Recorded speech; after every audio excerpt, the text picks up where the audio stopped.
I'm headed to the Old Haybay Church in Adolphustown, Ontario, which is not just a very peaceful place, but also a very historic one, having been built by the United Empire Loyalists not long after they landed on the shores of Haybay back in the 1700s. Tonight there is a very interesting event going on there. I don't know much about it. All I know is that it involves at least one psychic.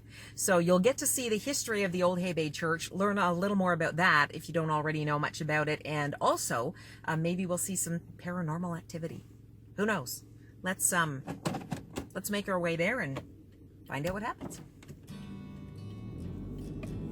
Built in 1792, the Old Haybay Church is a National Historic Site of Canada, and it's the oldest surviving Methodist building in the country. Now, in its early days, it was used as a courthouse as well as a church, and after it closed in 1860, it was purchased by an area farmer for $50 and used for storage. But as church trustees Phil Wilson and Jen Welch Wilson explain, the Grand Old Lady of the Bay was about to be granted a new lease on life thanks to that same farmer.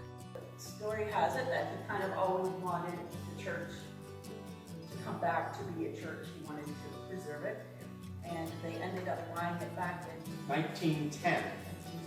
He had asked the Methodist Church to purchase it, and the Methodist Church said no, no, no, but he realized the historical value of this, and finally in 1910 they purchased it for $1,000 compared to the $50 that it was sold for. One of the most significant and tragic events associated with the Old Haybay Church occurred in 1819. A number of young people decided to cross the bay from the North Shore in a small boat to attend Sunday services rather than travel in buggies and on horseback with their parents. As the story goes, there were some who refused to get into that boat, feeling it was too dangerous. Those who did venture across, singing hymns as a few of the boys rowed, were in sight of the church and their families on shore when the boat started to leak. They had forgotten to take along something to bail with, and the boys tried to use their hats for that purpose to no avail. With everyone panicking, they all went into the water. Many couldn't swim, and the girls' heavy dresses, of course, weighed them down as they clung to each other, while their loved ones watched, helpless, from the shore. Some held on to the boat until help arrived, but 10 of the 18 people who set out from the North Shore that day were drowned, most of them teenagers. Across from the church, you'll find a cemetery where 8 of the drowning victims are thought to be buried. Jennifer Shea, who grew up near the Old Haybay Church, demonstrates dowsing, which dates back centuries. It's a traditional method of finding groundwater, buried metals, and graves, among other things. Now, we will be trying dowsing tonight, and we are not looking for water. Okay, so these are my dowsing rods. I just went dowsing. You have to kind of hold these things out at arm's length and wander around.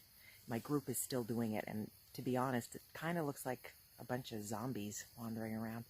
But it's interesting. These things really were twirling around for me in a couple of spots, which probably means there were bodies underneath right where I was standing. It's very scary.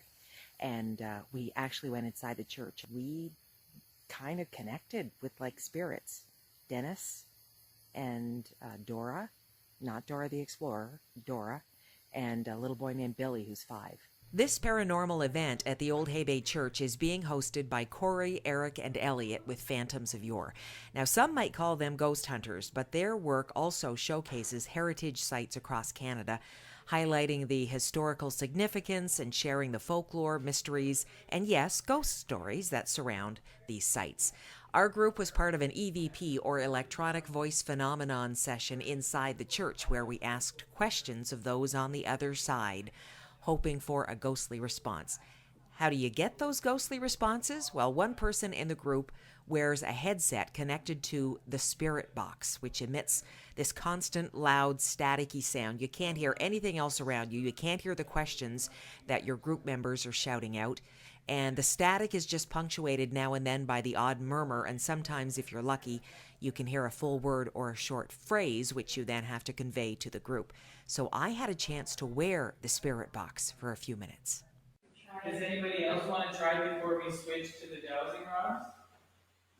I'd like to try. You'd like to try? Just for a minute. So- It's really hard to. It's very loud, Okay. okay? And what you're looking for is Do you like like me playing? when the voices kind of come in, Yes. you're looking for some that are a little longer and then you can make words out of it.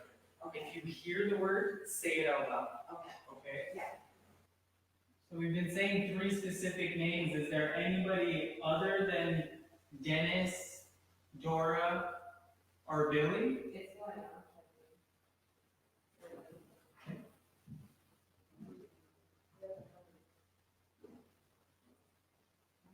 Hi, hon.